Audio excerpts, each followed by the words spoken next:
যন্ত্ৰটো কি আছে? গৰু। তো আপনাৰ ছাগলেৰ এটা ফাল যেন মোৰ লাগিলে। হৰভোগৰ বিদ্যালয়ৰ প্ৰাংগণত উদ্ধাৰ জন্তুৰ ছিন্নমুণ্ডৰ অংশ, গৰুৰ মূৰ বুলি সন্দেহ। বৰপেটা জিলাৰ ৰূপহী শিক্ষাখণ্ডৰ অন্তৰ্গত 1801 নম্বৰ পশ্চিম ফেহুৰাখোৱা প্ৰাথমিক বিদ্যালয়ৰ প্ৰাংগণত এক জন্তুৰ ছিন্নমুণ্ডৰ অংশ উদ্ধাৰক লৈ চেপা উত্তেজনা। ঘটনাৰ বিৱৰণী মতে যোৱা শনিবাৰে বিদ্যালয়খন বন্ধ থকাৰ সময়তেই বিদ্যালয়খনৰ ৰন্ধনকৰ্মীগৰাকী আৰু একাংশ ৰাইজে বিদ্যালয়খনৰ প্ৰাংগণত প্ৰত্যক্ষ কৰিছিল জন্তুৰ ছিন্নমুণ্ডৰ অংশটো। পিছত পৰৱৰ্তী সোমবাৰে বিদ্যালয়খনৰ সহকাৰী শিক্ষক জাহিৰ ইকবাল পাঠানে একাংশ অভিভাৱকৰ উপস্থিতিত বিদ্যালয়খনৰ চৌহদৰ পিছফালে পুতি থোৱাৰ ব্যৱস্থা কৰিছিল এই ছিন্নমুণ্ডৰ অংশটো। ঈদৰ সময়তেই ঘটা এই ঘটনাৰ পিছতেই ৰাইজে এয়া কোনো দুষ্কৃতিকাৰীৰ কাৰ্য বুলি সন্দেহ প্ৰকাশ কৰাৰ লগতে এই লৈ সমগ্ৰ অঞ্চলটোতেই বিৰাজ কৰিছে এক চেপা উত্তেজনাই। উল্লেখ্য যে উক্ত বিদ্যালয়খনৰ প্ৰধান শিক্ষক হৰমোহন দাস ছুটিত থকাৰ সময়তেই সংঘটিত হৈছে এই ঘটনা। সহকাৰী শিক্ষক জাহিৰ ইকবাল পাঠানে এয়া এক ছাগলীৰ ছিন্নমুণ্ডৰ অংশ বুলি সন্দেহ প্ৰকাশ কৰাৰ বিপৰীতে বিদ্যালয়ৰ ৰন্ধনকৰ্মীগৰাকী আৰু একাংশ ৰাইজে এয়া গৰুৰ বুলিহে দৃঢ়তাৰে মত প্ৰকাশ কৰিছে। আপুনি বিদ্যালয়খনৰ কি হয়, ৰান্ধনী নেকি? আপোনাৰ নামটো? উষাৰাণী দাস। ইয়াতে কি দেখা পাইছিলা স্কুলখনত? এই গৰুৰ মুহা গৰুৰ মুহা। নাহাটা কেতিয়া দেখা পাইছিলে? এই বেলাবাদী। কোনদিনা বেলাবাদী? শনিবাৰ দিন। তাৰপিছত কি কৰিছে? পাঁচৰ দিন তো ভাবছি কুকুৰে খাইছে, কুকুৰে এবার নিব, ফালানিও নাই, আর কিছু করা নাই। কত এই শনিবারও রইলো, রবিবারও রইলো, সোমবার দিন তো রইলো, আর গন্ধে যাওয়া যায় না। কত সার আইছে, সার আইলে পরে কইতে আমরা রান্ধাম কিবা বাসনা ওলাইছে তে আনে ফলাই দিন। যন্ত্রটো কি আছে? গরু। ভালকে চাইছে না? ভালকে চাইছে।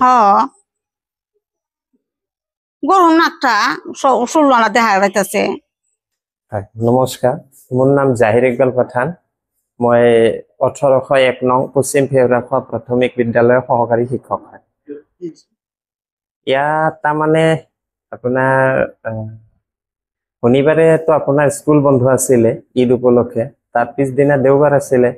তো সোমবাৰ দিনা মই বিদ্যালয়ত আহিলোঁ। মোৰ হেড ছাৰৰ তাৰমানে হেড ছাৰ বৰ্তমান স্কুলত নাই, তেওঁ বেমাৰৰ কাৰণে ছুটিত আছে।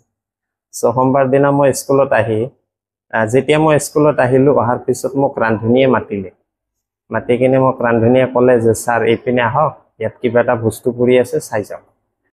তো মই সেইপিনে গ'লোঁ, ৰান্ধা মানে আমাৰ কিটচেন ঘৰটো যে আছে তাৰ ওচৰতে হয় আৰু মানে সেইপিনে মই গ'লোঁ। যোৱাৰ পিছত খুব বেয়া গোন্ধাইছে। গোন্ধাৰ পিছত তেওঁলোকে মোক দেখুৱালে যে ছাৰ তাত কিবা এটা পৰি আছে। পিছত মই চোৱাৰ পিছত মই চালোঁ যে তাত আপোনাৰ কিবা এটা মূৰৰ নিচিনা পৰি আছে আৰু মূৰটো তথাপিতো দুফাল নহয়, মূৰটো এফাল পৰি আছে মূৰটো। তো পিছত বহুত বেয়া গোন্ধাৰ কাৰণে পিছত তেওঁলোকে মোক ক'লে যে ছাৰ আপুনি এই বস্তুটো পুতি থৈ দিব পাৰিবনে? মই মানে বহুত গোন্ধাৰ কাৰণে পিছত মই কি কৰিলোঁ, সেই আপোনাৰ এফলীয়া মূৰটো নি কিনে মই স্কুলৰ ওচৰতে তাত মানে এঠাইত বস্তুটো ধুনীয়াকৈ পুতি থৈ দিলোঁ। এতিয়া মই যিমান দূৰ দেখিছোঁ, মই সেইটো আপোনাৰ ছাগলৰ এটা ফাল যেন মোৰ লাগিলে, মানে মূৰটোৰ এনেকুৱা এটা ফাল যেন লাগিল।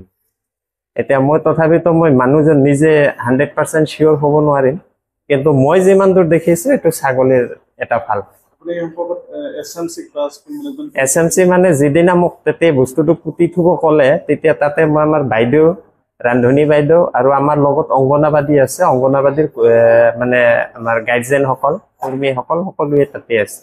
আৰু খুব বেয়া গোন্ধাৰ কাৰণে তেওঁলোকে মোক পুতি থব কাৰণে কৈছিল আৰু মই তাকে কৰিছোঁ। আৰু আপুনি যিটো পাইছিলে নাই দাদা, মোৰ একো তেনেকে মই তাৰমানে বস্তুটো খুব সোনকালে পুতি থব লাগে এইখিনি, যাতে গোন্ধৰ পৰা বাচিব পাৰো।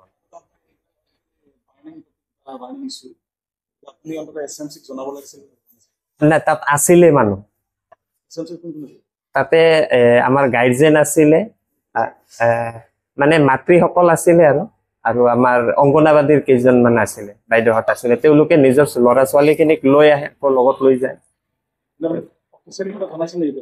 নাই নাই অফিচিয়েলি মই জনোৱা নাই মই অফিচিয়েলি এই বিষয়ে অৱশ্যে জনোৱা নাই মই তাৰমানে যিহেতু মোক বস্তুটো পুতি থব দিলে তো মই সেইকাৰণে পুতি থলো পুতি থোৱাৰ পিছত মই বস্তুটোক লৈ আৰু ইমান মানে মই ইমান বস্তুটোক ডিপলি থিংকিং কৰা নাই আচলতে নমস্কাৰ মোৰ নাম লক্ষ্মণ নাথ এইখন স্কুলৰ মই বাসিন্দা আজি যিটো এটা স্কুলৰ এটা স্পৰ্শকাতৰ বিষয় বুলি ক'ব লাগিব এতিয়া আমি যিটোও দেখা নাই এতিয়া ঈদৰ দিনাখন আমি শুনা মতে ইয়াতে কিবা মাংসৰ টুকুৰা হয়তো ছাগলী হ'ব পাৰে মাংস বা গৰু হ'ব পাৰে ময়ো দেখা নাই সেনেকৈ হয়তো কিহৰ হয় মই ভালকৈ নাজানো কিন্তু যিয়ে নহওক এই যিটো মাংস বা মোৰ এটা পাইছে সেই মাংস টুকুৰা যিয়ে নহওক কিন্তু ঘটনা হৈছে কি আচল ডাঙৰ ঘটনা হৈছে ঈদৰ দিনাখন সেই মাংস টুকুৰা পোৱাটো এটা বৰ ডাঙৰ ঘটনা কোনে পেলাইছে সেইটোও নাজানো নিশ্চয় কিবা এটা অভিসন্ধি লৈ